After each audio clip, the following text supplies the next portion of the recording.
Listen now as I read Psalm 62, verses 5 through 8.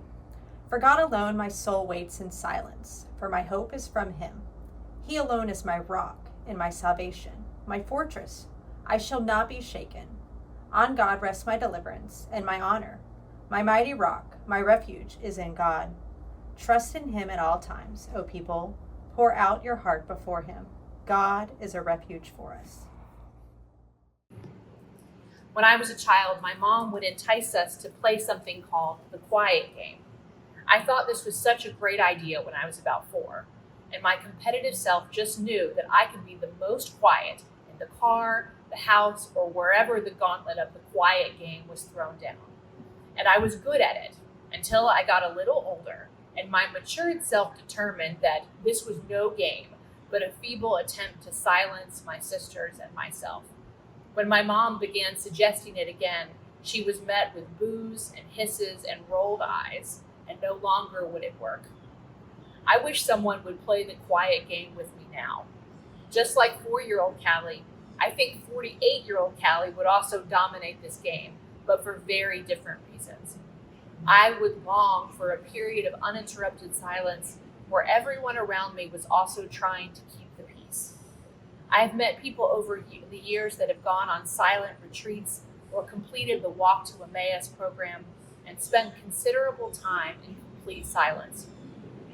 They report back that it is life-changing and an incredible experience. I always appreciate the scene from the film Eat, Pray, Love with Julia Roberts that shows her sitting on the floor meditating in India and trying so hard to sit in silence. She twitches, looks at the clock, closes her eyes, feels a fly buzzing around, and then opens her eyes to check the clock, only to reveal that it has been about 2 minutes. I fear that my long time in silence could result in this, painful waiting and ruminating thoughts that are tough to squelch.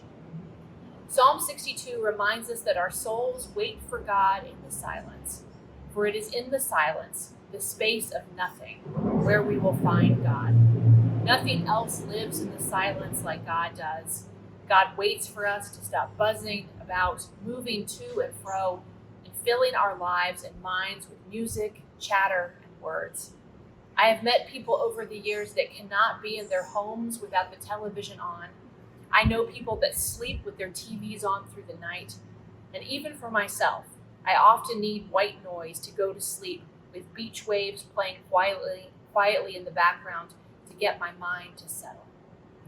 How do you find silence? Do you turn off all your devices and allow yourself the space to be completely quiet? Can you do that? What if you tried to sit in silence for 5 minutes, maybe 10? I wonder if the more you practice the silence, if it can lengthen in time. Perhaps silence is kind of like push-ups, that the more you do, the stronger you will get. I remember once when I was taking a yoga class, and at the very end, the instructor invited us to lay quietly on our mats, to close our eyes, breathing in and out, and it was silent. Only the sounds of others breathing around me was what I heard. I was so afraid that I would fall asleep. The instructor provided some instructions that I found most helpful. If you do fall asleep, don't be discouraged, but remind yourself that you really just felt relaxed, and that's okay. For in the silent space, God waits for us. And as Psalm 62 reminds us, it is in God that we rest. Amen.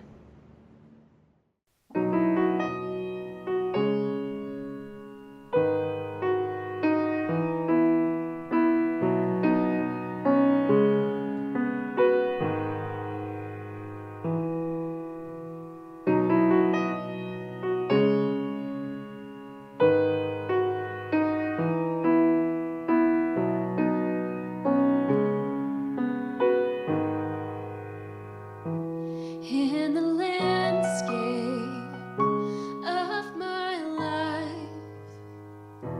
you don't rush through any season. You always take your time. A careful hand, a gentle guide. You take what's dead away, and you prune what's running wild. So be the gardener of my heart, tend the soil of my soul, break up the fallow ground, cut back the overgrown, and I won't shy away. I will let the branches fall, so what you want can stay, and what you love can grow.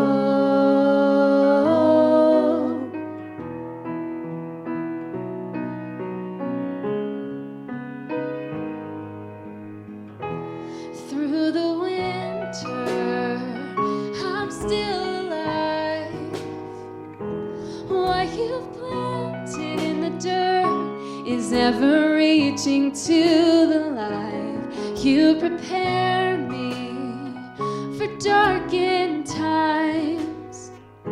You'll sustain what you have started, and you'll teach me to abide. Be the gardener of my heart, tend the soil of my soul, break up the fallow ground, cut back the overgrown, and I won't shy away. I will let the branches fall, so what you want can stay, and what you love can grow.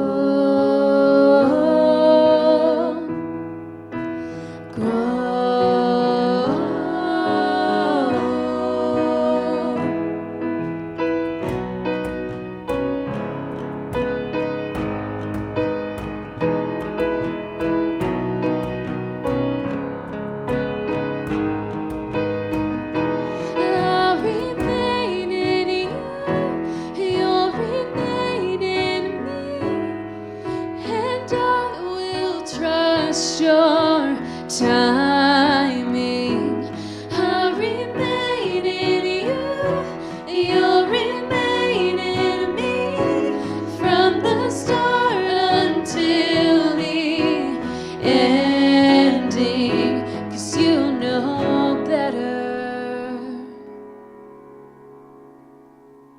So be the gardener of my heart, tend the soil of my soul, break up the fallow ground, cut back the overgrown.